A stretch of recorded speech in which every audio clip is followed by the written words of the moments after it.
This is ContactTalkRadio.com. Consciousness in action. And you are taking action into your consciousness by tuning into Contact Talk Radio. And on TuneIn.com, Hing.fm, and UpSnap Mobile. Contact Talk Radio.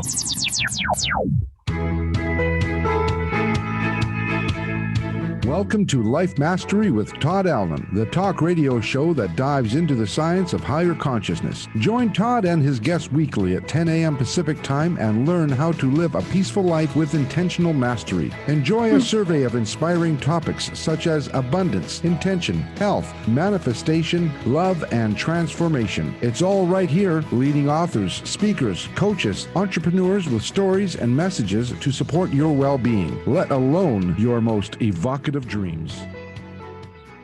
Hey, I did it. Yay, I was able to beat the clock. I got it shared on Facebook before I got introduced.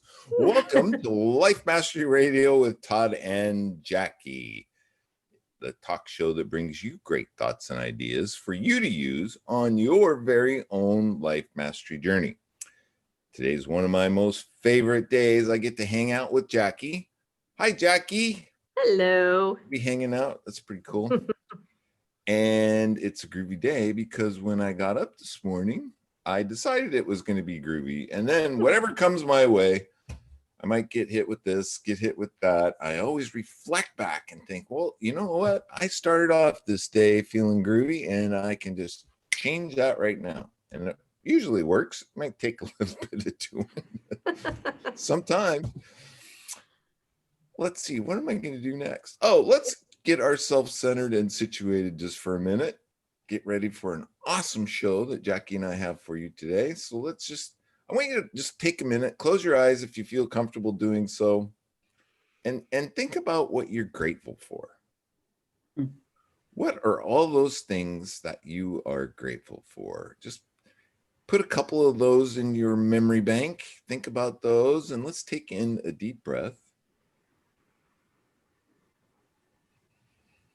And then let that breath out with just a big ah, and let that gratitude just flow right up through your heart center and right out of your speaker box. Let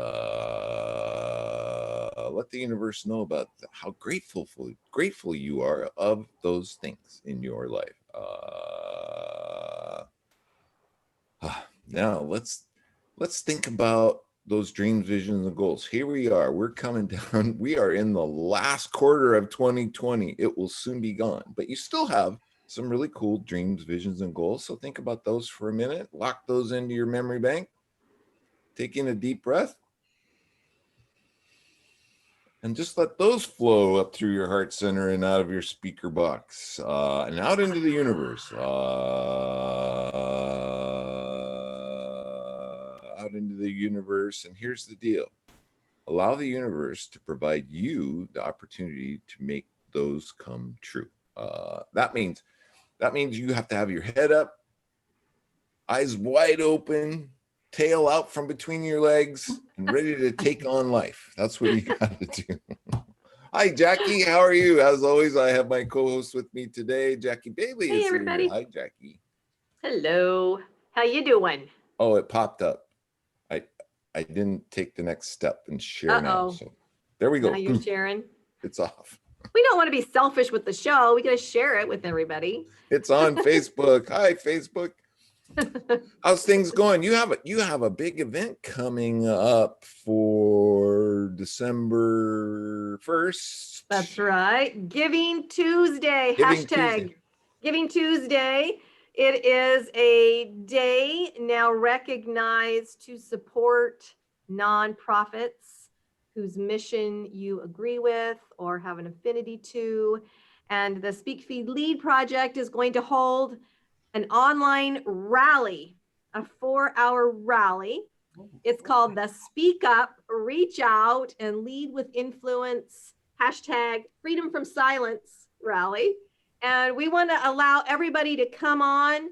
And if they want to speak about something that's important to them, they'll have a stage virtually.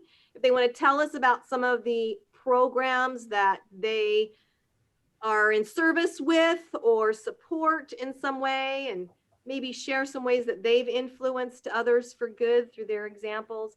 Any way that you want to come on and share your own stories, we're going to give you a virtual stage. And for 4 hours on Giving Tuesday, we want you to be a part of it. And I've invited some city leaders and legislators to join us, and we'll see if they show up. It'll be fun. That's very cool. You are so creative. You come up. So is it your vision now to do something every quarter? Is that what you're doing?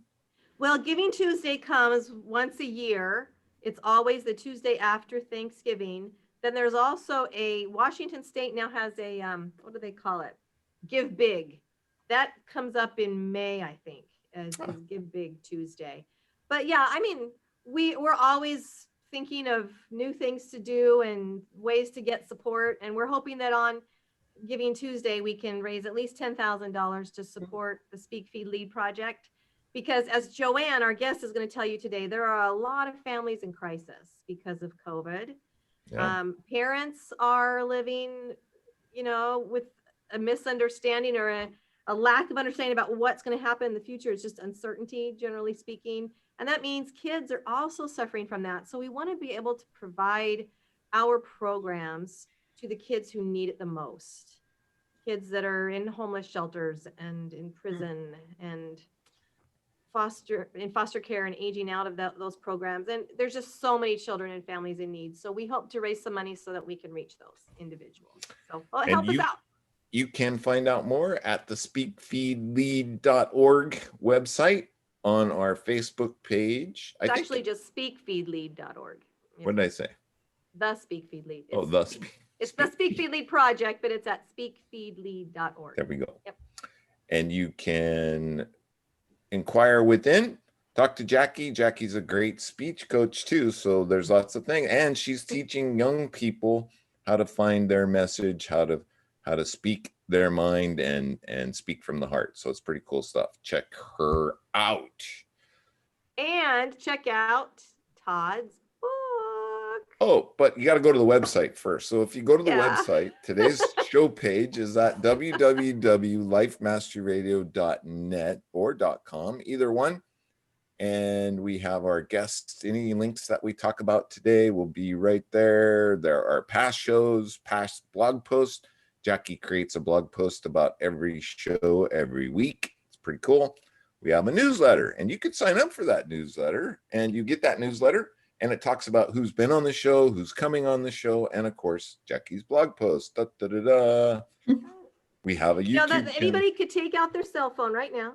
Take out their cell phone and text Life Mastery Radio to 22828. 22828. Type in Life Mastery Radio, and you'll get subscribed to our newsletter just like that. That's real easy. That's pretty cool.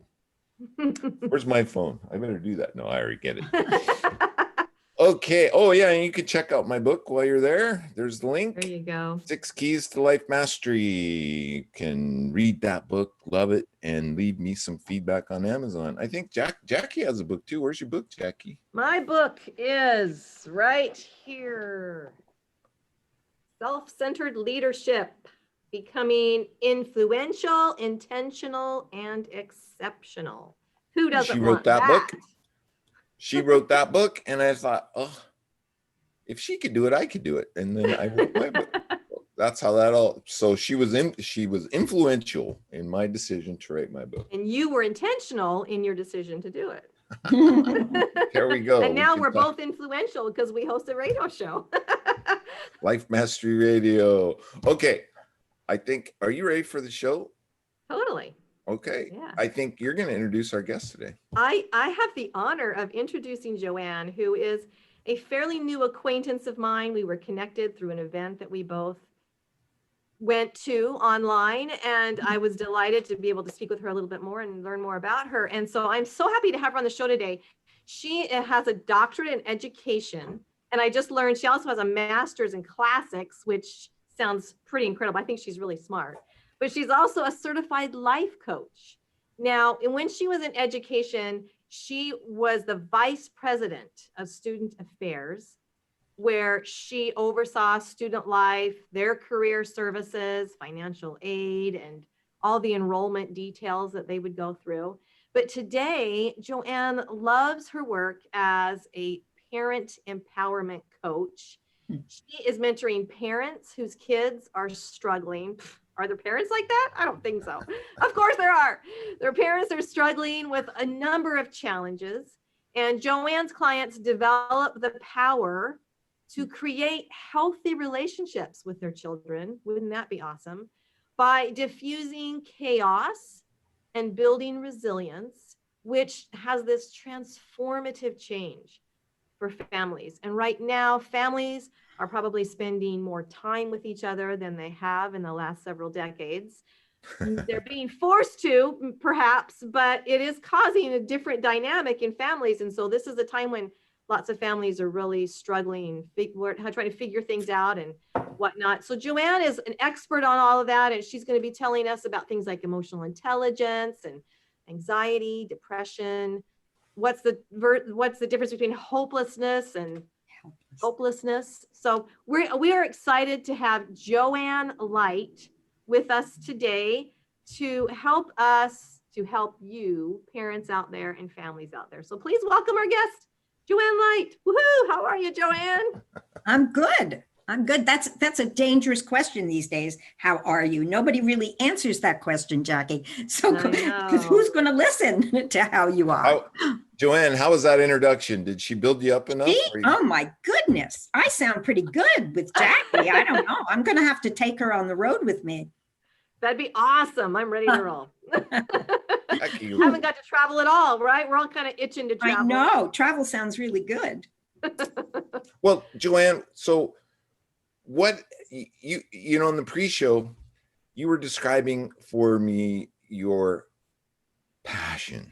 And there's one thing I know about passion. Passion is infectious. And if you can portray that passion, people want to know more. So describe, what is it that you are so passionate about that drives you these days? Because you're retired, right? Didn't you tell us you were retired? Yes. This is sort of a second career life for me. I always was passionate. I loved the students, whether I taught them or when I was overseeing things that would help them in their college careers. And I did a lot of advising. And my favorite thing was just talking to kids, teens, old and young adults. I now sometimes deal with little kids as well. But I'm passionate because there's just, you can give so much, and children are, as they develop in the stages of social development and emotional development, there's so much that they can take in, and there's so many places for them to feel stuck and caught. And their parents are dealing with so many issues today. I personally have 3 adult children, and my oldest daughter really struggled as a 20-year-old. It was in the 20s that she became very anxious and was definitely dealing with a personality disorder and a lot of anxiety. And we tried to find the right advocate or the right help. And she did some outpatient programs. We changed therapists a number of times, have tried lots of things. And one day, it was at McLean Hospital, which is here in the Boston area where I am, renowned psychiatric hospital. I found a woman who was running groups for parents of kids struggling in this way. Now, it's much more common. This was almost 20 years ago. But wow, I went to that group and I was no longer alone. People were describing what they were dealing with, and you said, wow, I know exactly. You could really empathize. People expressed how they felt and were very open. They were, not emotion judges. They were emotion scientists. They really were giving of themselves. And it just made a huge difference. It didn't make her better necessarily. But if you are calm and nurturing and modeling good behavior, it really transfers to your kids. Your anxiety goes to them. And so if you can come in with your best self, I have found that with parents, they said the one of the best things about getting coached is they learn so much about themselves. Yeah. So that's that's pretty key. So I think it came from that personal place. When I retired, I knew I loved kids. I loved teaching kids. I loved working with students. And I had my own kids. My middle daughter struggled a bit. So I said, I think I'll be a life coach. And I started with career coaching and helping people get unstuck and moving on. And I found that it was all right, but parents were really my target audience. So I've moved more in that direction in the last year or two. So what are some of the things that are coming up? I mean, you're actively coaching parents in today's, shall we call it a chaotic world, or just it's very chaotic. It's very chaotic. So what are some of the things that are coming up that parents are dealing with that they think they're so alone, yet like you said, there are many people experiencing the same thing. Same thing. Well, if you have a child who's maybe, let's call them complex kids, they have ADD or they have a personality or depression or anxiety. And by the way, the statistics, I was recently going over this, I think it's 25% of people, kids, ages 10 to 25 have thoughts of suicidal ideation. Yeah. Suicide is becoming the second leading cause of death among that age group. So, I mean, I think the answer, Todd, is that all of them are having issues, all kids today, and certainly the pandemic hasn't helped. But if you've had a child who, has learned to cope with emotions and you've dealt with it in the right way, I think it depends on the generation, because how you were parented kind of comes up in how. Right. Well, you don't know any different, right? That's the way you were right. taught. So I can help parents with that, because I think once I don't know, Jackie, if you ever said this, but I remember thinking to myself, I'm never going to do that with my kids, Right. But all of a sudden you hear, I sound like my mother. Oh my God, that's not a good thing necessarily. But so kids who have diagnosed issues, it's those parents have learned to advocate or seek help. But there are a lot of parents out there if your kid is having tantrums or your teenager is totally withdrawn, I mean, those are signs. I mean, you can read about the signs of depression, but when their anxiety comes from a fear of what's out there, the future, what you don't know, and uncertainty certainly is pretty relevant today. But their anxiety can be a good thing. Like I was a little anxious before coming on this show, but that's a motivating kind of anxiety. But when anxiety becomes disorienting and overtakes your life and you can't function. I mean, my daughter, who had a master's in social work from the University of Chicago, was like paralyzed. So that is a different kind of anxiety, and you need to seek help. And I think it's unfortunate because some parents are equipped to find help for their kids and other parents aren't. Just as you were saying, Jackie, for your event, there's some kids who just slip through the cracks all the way through. And it's really sad because we're losing a generation of perhaps functioning adults who could add something good to the world, to repair the world. But well, isn't it true though? I mean, the parents that are parenting now that have teenage children and younger are coming from a brand new dynamic, which is the internet, right?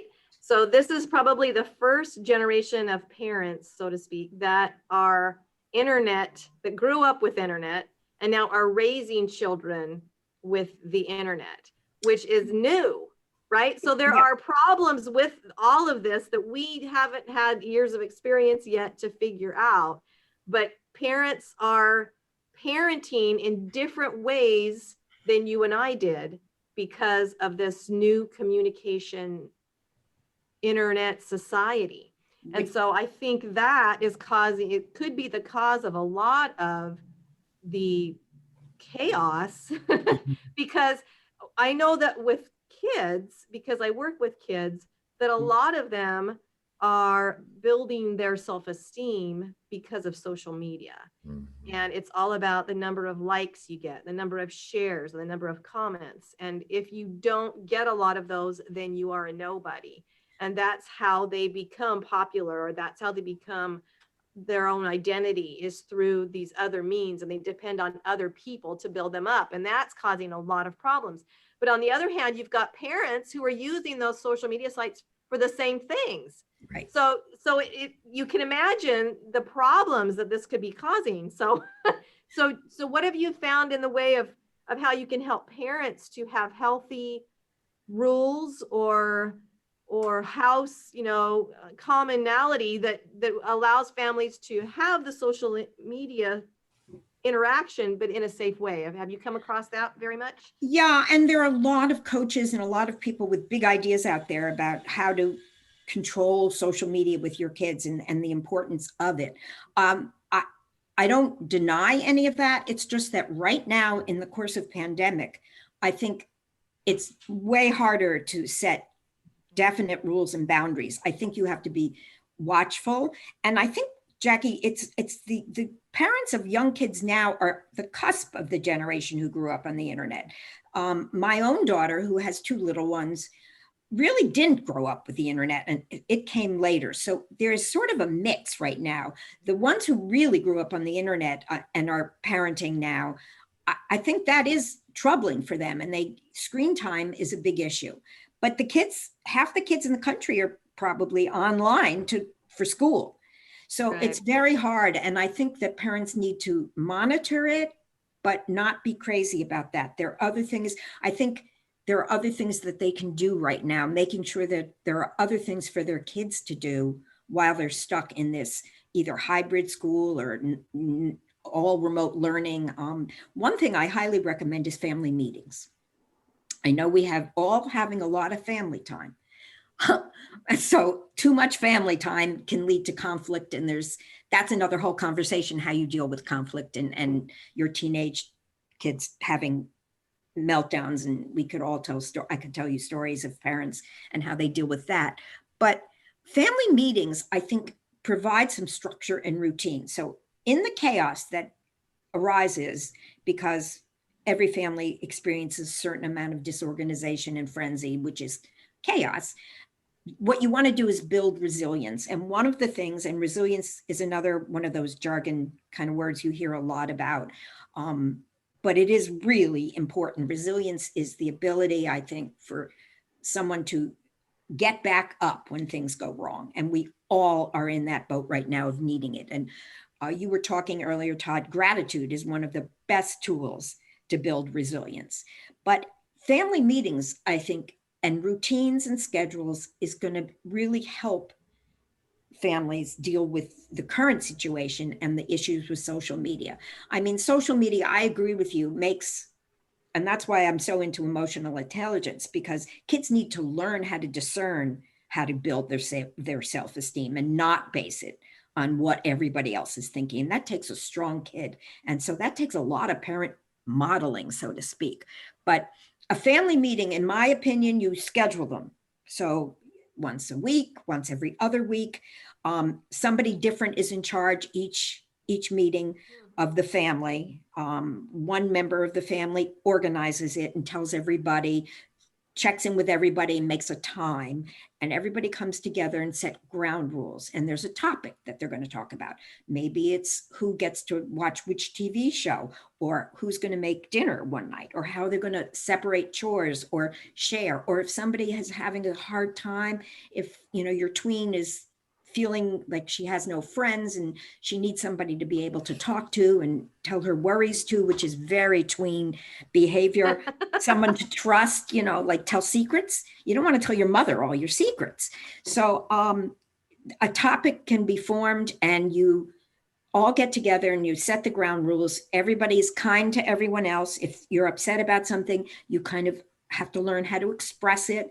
And then you make that's the time. And after the meeting, if you can do a family activity, like watch a show or play a game or have a snack or cook together, whatever it is, I think family meetings go a long way to building routine. So I've tried to get families to do that. And people tell me it sounds really cheesy, but it works. It helps. It does work. We actually, I lived in a city here in Washington, is called Sammamish. And when our children were young, they were in middle school age time frame, the mayor came out with a proclamation that every Monday night in the city of Sammamish was family night, and that there could be no school programs, anything like that happening within the community. Families were encouraged to be at home together. And that was the time when they regrouped. And it was really cool because you had a legislator that was supporting families. And maybe people thought it was cheesy, but it was actually cool because we knew if the phone rang on Monday night, it wasn't going to be something we need to answer because they weren't with their family if they were calling us. That's great. I like that. Yeah, it really created a unity in the community that you may be missing in so many others. And so I totally agree with that. And that's something that parents right now are really struggling with, you know, that mommy network that you have when you go pick up your kids at school and chat, or a PTA meeting where you chat, oh, gee, my kid's doing this. What do you think of that? You don't have that infrastructure, and the kids are missing that infrastructure. It's not just the instruction, it's recess or the lunchtime when you can flirt with the guy you have a crush on. You know, so much is missing for the kids in this. Well, I was running that through my mind as you were describing that. Jackie and I are both in the Toastmasters organization, and you know, you always hear comments about when a visitor comes to one of our clubs, how organized it is and how regimented it is, and how it just flows so easy. So then I was applying that to your thought and idea of a family meeting and thinking, wow, if there was an agenda and you had a different person every week, this would supply regimentation, discipline. It would make every family member a part of the family, right? Decisions could be made. There would be a topic. There could be some, oh my gosh, you've just hit on a tool that I think needs to be developed some more. I might have to write on this a little bit, but I think that's really cool. I think there are coaches lots of coaches, life coaches who talk about family meeting. I'm not creating the idea. I don't want to take. No. I get it. It's just that thought. But it can be. I have seen it, you know, work, and families who come back and say, gee, you know, that was great. It's like, you know, I think one of the maybe silver linings of pandemic, and it's hard to come by those, but is that families are having dinner together. And, you know, all the research for years showed that the families who would sit down and have dinner and put away the screen time, that's not permitted during dinner, and no phones during the meeting, by the way, no screens. Right. They found those kids were more academically successful. They had better values. They weren't only worried about money and popularity. They came up with, you know, other emotions and pastimes and passions than kids who, you know, I think parents might not go back to rushing their kids from soccer to violin lessons to SAT prep. I mean, maybe we will slow it down and do more about emotional intelligence and what people need to build resilience. I totally agree with you, Joanne. Yeah. I think as chaotic as these times are, I think it's bringing us to realize the importance of some other things that need to be incorporated into our life. So I think that there's a lot to be grateful for with this pandemic, because it is bringing us back to things that we totally lost sight of, right, through evolution and through our day-to-day processes. That is, if people recognize it, right? I mean, recognize it and hold on to it. Exactly.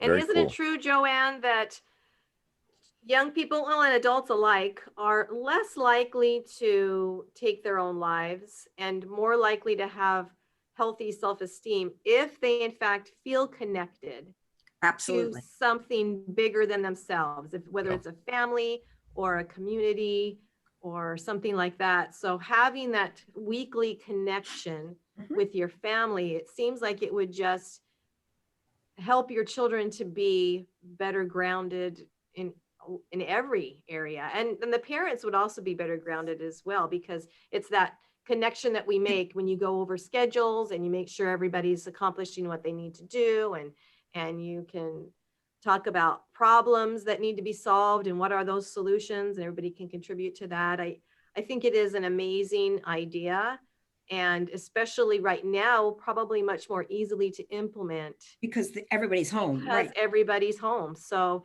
and it takes 6 weeks to form a habit of something, right? So it could be that now's the time to start working on that, so that when life gets normal, whatever that looks like again, we won't lose that important fabric of family that we've designed. Yeah, connection is the key to parenting. If you're a connected parent and you know what your triggers are and you have worked it through and know how to react and not overreact and remain connected, it doesn't matter whether they're 3 or 15. That is, to me, that is the most important thing I can help parents with, is to be a connected parent. And there are there's research on the 4 styles of parenting. I could go over the 6 stages of parenting that Ellen Galinsky came up with, but in each stage of social development, the most important thing you can do is model behavior for your kids. If your teen is melting down and you scream and yell and go down that rabbit hole, it's over, man. It's done. So you have to learn to remain calm, to listen, to know that, to find out what is really bothering them, and to empathize with them. If you start screaming, your empathy switch is gone. It's off. Well, you become the influencer in the family unit, right? Yeah, it never leads to good things, and you have to give your kid permission, and you take permission to back off and say, gee, I know you're really upset. Let's find a better time, to talk about this, and we can come back to it. I don't want to dismiss, and don't be dismissive or interrupt them and make them feel that what they're upset about is not worthy, because especially now, they have a right to be upset. They really, they have a right to be upset. It's upsetting. I want to just take a minute for a station identification break. I want to remind the listeners that you are listening to Life Mastery Radio with Todd and Jackie on the Contact Talk Radio Network. Check us out. We have a Facebook page, YouTube channel, and all things. Well, we even have a website, believe it or not, where you can find other shows and find out about a blog post about the past shows. Our guest today is Joanne Light, and her website is joannelight.com. Easy to remember. And I was surfing around on her website, and this is what I found. This is what Joanne says. Coaching provides an opportunity for an exploration process. I am a compassionate sounding board who will become your confidant, sharing your challenges. My clients find ways to cope with stress and to move forward, relying on their own passion and abilities. I will be your compass as you let go of thinking that limits what you believe you can do. I will provide you with accountability and guide you to follow through and set and meet goals with personal or professional. Move from stuck to making intentional decisions. Yeah. So Joanne, is accountability a big part of it? Having somebody to sound off of, and then coming back on a regular basis and holding you accountable for what you said you were going to do. Right. Yes. To me, that's what a life coach is. Simple answer, yes.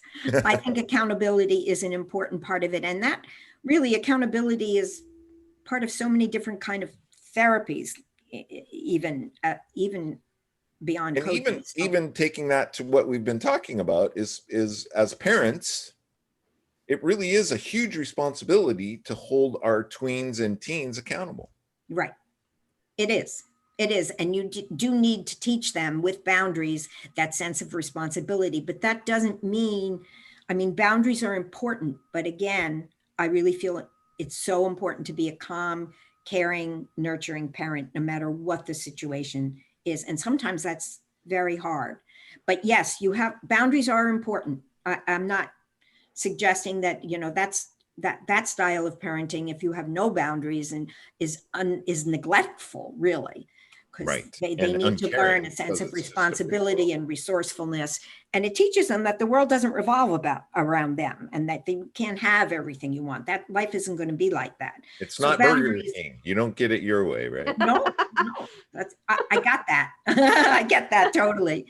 But yes, so accountability is definitely a piece. So when I talk to a parent about doing something, we follow up and talk about how it went, how it didn't go. And your kids have to be accountable, but it's hard for them to do. Again, it's modeled behavior. If they don't see it in their parents, it's a lot harder for them to follow suit. So maybe share with us some of your success stories. You don't have to name names, or maybe give us some examples of your stories. Stories are important, and how it has made a difference, or what you noticed. Well, I can think, there's several different, but talking about teens, there was a family where the mother and the son were knocking heads and screaming and yelling and not happy. She, instead of really connecting, she was correcting, and the behavior, wouldn't stop. Teens do all sorts of things. They're late, curfew. What do you do about that? Well, you can talk about it, but punishment, and especially in little kids, really doesn't work. It's sort of working through the problem. And this mother explained to me that her son, they would scream and yell, and this was going on for a long period of time. And by the way, anytime there's one child in the family, if there are multiple children who is struggling, the other children suffer. We don't think about that all the time, but I know that, again, from personal experience, that it has an impact on the siblings much greater than you really are aware. If you're dealing with one, you really try not to focus on the other two in this quite the same way. But this mother, finally, I kept trying to convince her, just listen, try to hear him out, try to find out why he thinks he's behaving that way, or why he gets so upset. And she was really upset one time when he stormed out of the room, slammed the door, and marched off, and just was so intense about it. And you can't take things personally with your children. That's one thing that we all need to learn. She was quite upset with that and talked to me. And I said, why don't you sit down with him when he's calm, maybe when you're driving him somewhere, or bedtime or breakfast. You don't have to look him right in the eye, but have a conversation, because that's uncomfortable for some people. The parents really need to get the emotional intelligence. That's what I'm all about. But anyway, I said, have the conversation and find out what he was going through, what upset him, and why did he go out storming off without, saying, let's talk about it, giving you an opportunity to say, let's talk about it later. And she came back to me and said they did have the conversation, and he told her that he stormed out of the room because he was so upset he thought he was going to hit her. Oh. And that mother, that impacted her significantly, because she realized that she was contributing to this massive, in her mind, horrifying situation of the screaming and yelling. And I think from then on, she understood that she could give her son permission to be overwhelmed and to walk away from a situation that was not working.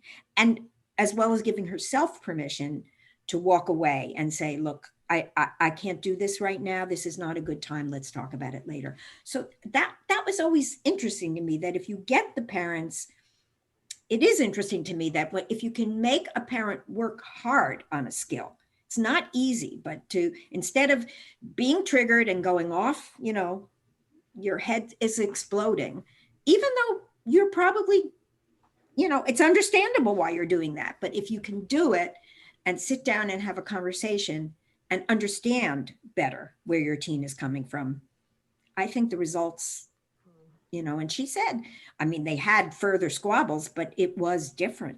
that her son appreciated so much that she sat down with him and said, really, why did you storm off? What was bothering you? And it was eye-opening to her that he had the self-restraint, and his anger was able to be controlled enough to know when he had to, back off, get back off that ledge, ma'am, Well, Come Joanne, down it off the seems like ceiling. come off the ceiling. Now, it seems like there's a lot of kids that are being diagnosed on the autism spectrum these days, which can really change a family dynamic. Absolutely. Right? Do you work with parents who have children in that category? Well, I think some who don't know it yet.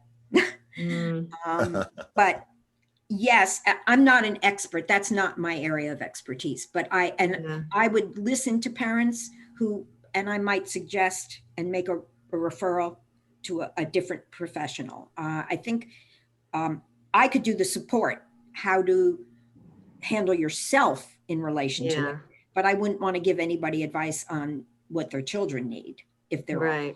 That's it. And it's true. I don't know what is. I think we just know more now. Right. But actually, what's interesting, that leads me, Jackie, interrupt me if I'm talking too much, but go, girl. At McLean, there's a new, I think it's called PD Med or something, a doctor who's a psychiatrist and a pediatrician who's done a ton of research. His name is Dr. Daniel Dickstein, is deciding that we are, before you diagnose, let's check out the brain and try to find and understand better where mental illness is happening. And he puts these kids through assessments and MRIs and watches what lights up in the brain when certain emotions are happening. He's working with irritability and non-suicidal self-harm. So if your kids, how many kids are cutting? Girls, especially. It numbs the pain somehow. It's, instead of drugs, they cut themselves so they can feel something because they're so out of touch with whom they are. But he is feeling that before we treat, we should understand the behavior that, so I'm hoping that research like that will make them understand how better to treat autism and to prevent it. It's my understanding, not to get off on a tangent, but some of the greatest minds of our past history, Galileo, Leonardo da Vinci, all would have been diagnosed with some form of ailment, right? So this Einstein could very well be part of an evolution of us evolving, and yet we're so quick to throttle it, like you were saying. That's what reminded me of it. Throttle it with medication or other therapies that totally hamper this growth and evolvement. So it's kind of an interesting topic. I'm glad you said that. Yeah, cool. But we have a comment from one of our Facebook listeners, Joanne. Oh, good. Michael says, wonderful, positive, inspiring last name. That's You're such a light. Shine the light. Shine the light. Let there be light. And you are. You sounds to me like you are really helping so many families to figure it out. I mean, there's really no parenting handbook, right? No. And every child comes to us different. I'll tell you, my children were raised the same way, but they came with their personalities, right? They were going to be who they were going to be before they arrived. And you have to meet them where they are, Jackie.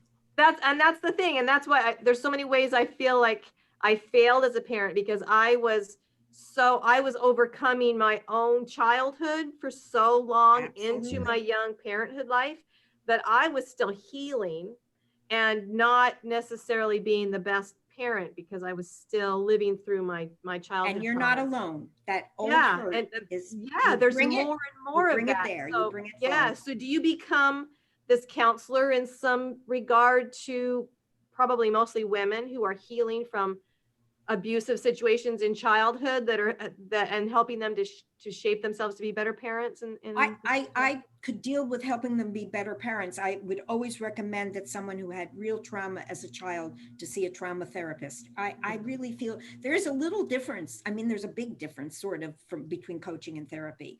And, but I definitely think that's why I think it's so important to get to know yourself and to heal yourself.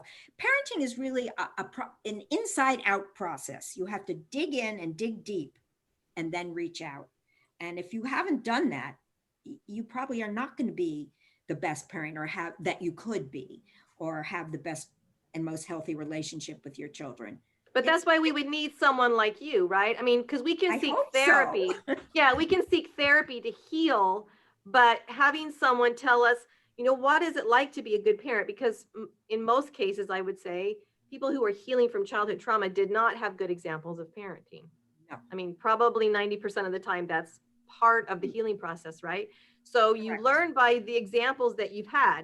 So to have someone like you who can say, all right, forget the examples you had as a child with your parents, and let's help you figure out what parenting is really like and how to be successful in this particular role, besides the healing process that you're going through. That's so true. I can see how a coach like you in that situation would be invaluable.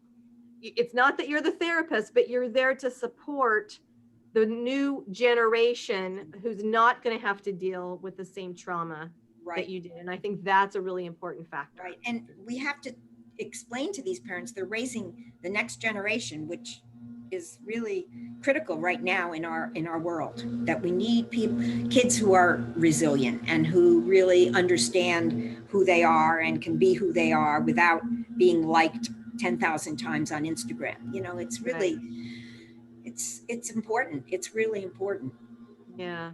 And I think I remember a study years ago, and I probably shouldn't quote things unless I give you the source, but but it was a study on resilience.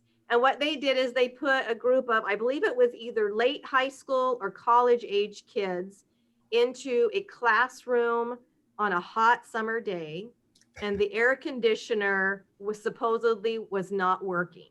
And so the instructor started to teach this class, and it was getting hot in the room, and somebody went and opened a window, and then there was a construction crew outside, so there was making noise, so they had to close the window again. And everybody started complaining about how hot it was in the room, and why wasn't, who's going to fix the air conditioner, And it took one student to get up from their seat, walk over to the air conditioner, and turn it on.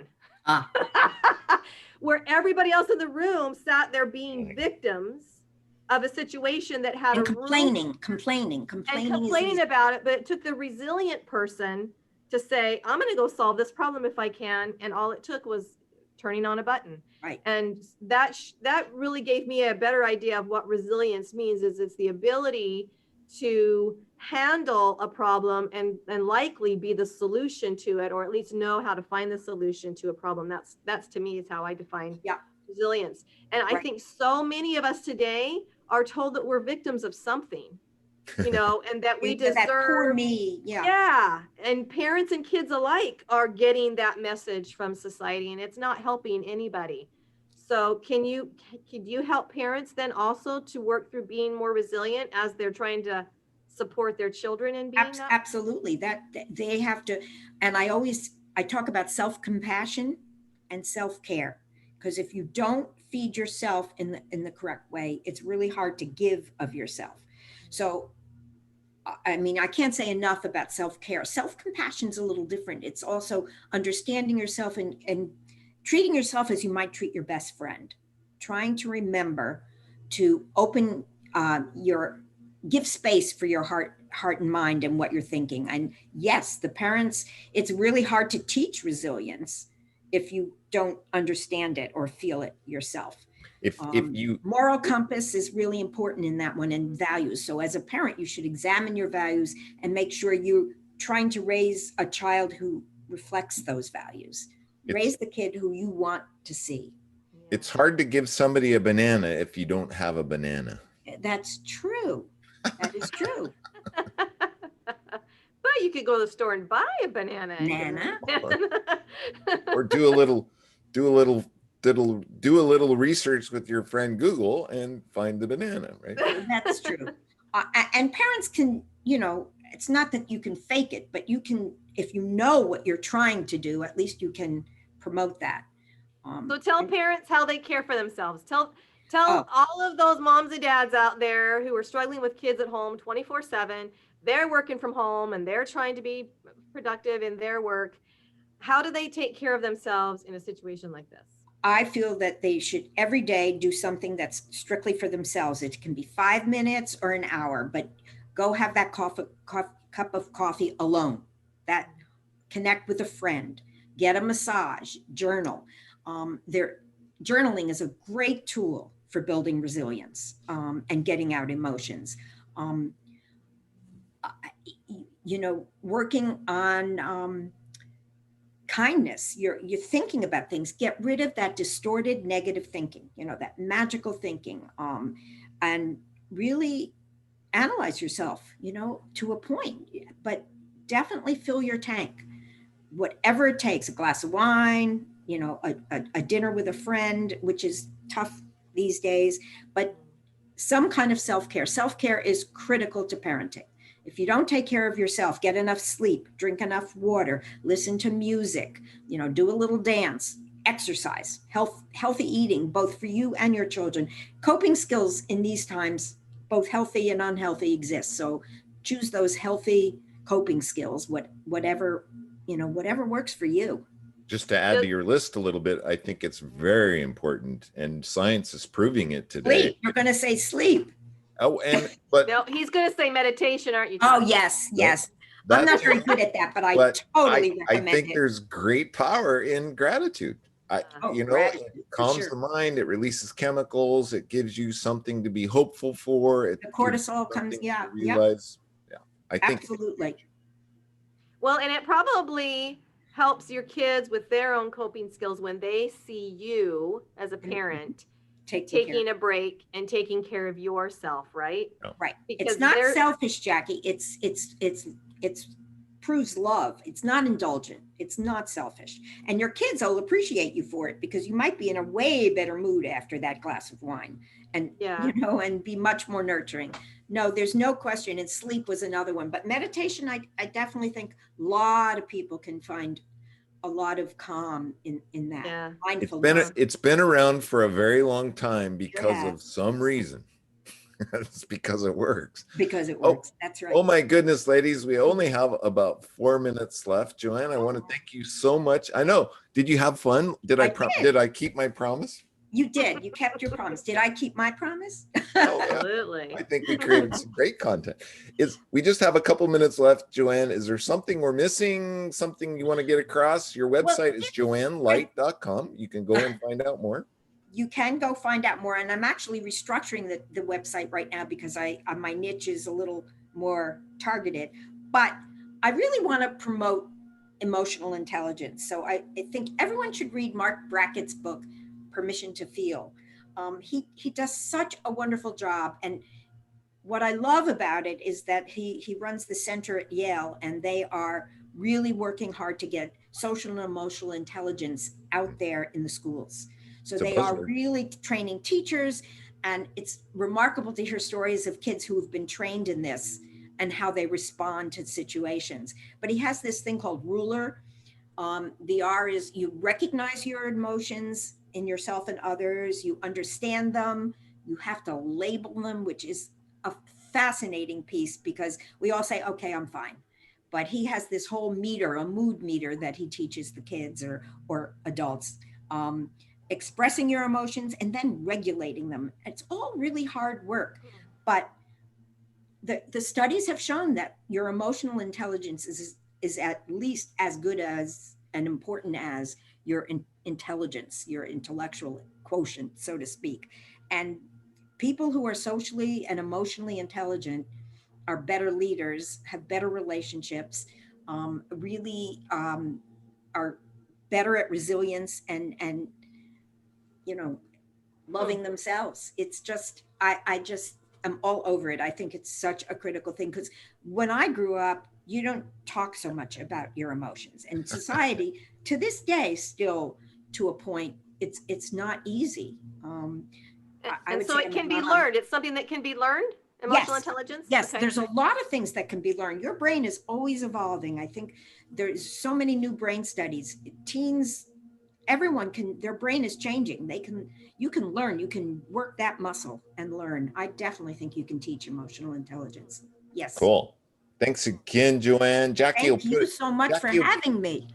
Jackie will put a link up in her blog post for that book, and I'll put one up on the website too. Thanks again so much for showing up as you. I know I had a blast, Jackie had a blast, and you told me you had fun too. So I did. I really appreciate your having me. It was fun. Great. I want to remind our listeners, tell a friend about what a cool show Life Mastery Radio with Todd and Jackie is. I'm telling you, this is cool stuff, and I hope you learned something. And lastly, do this for me. Make it a great day, because it is all about choice. And choose to check out Joanne. Yeah. See you later. Bye-bye for now. Bye, everyone. Thank you.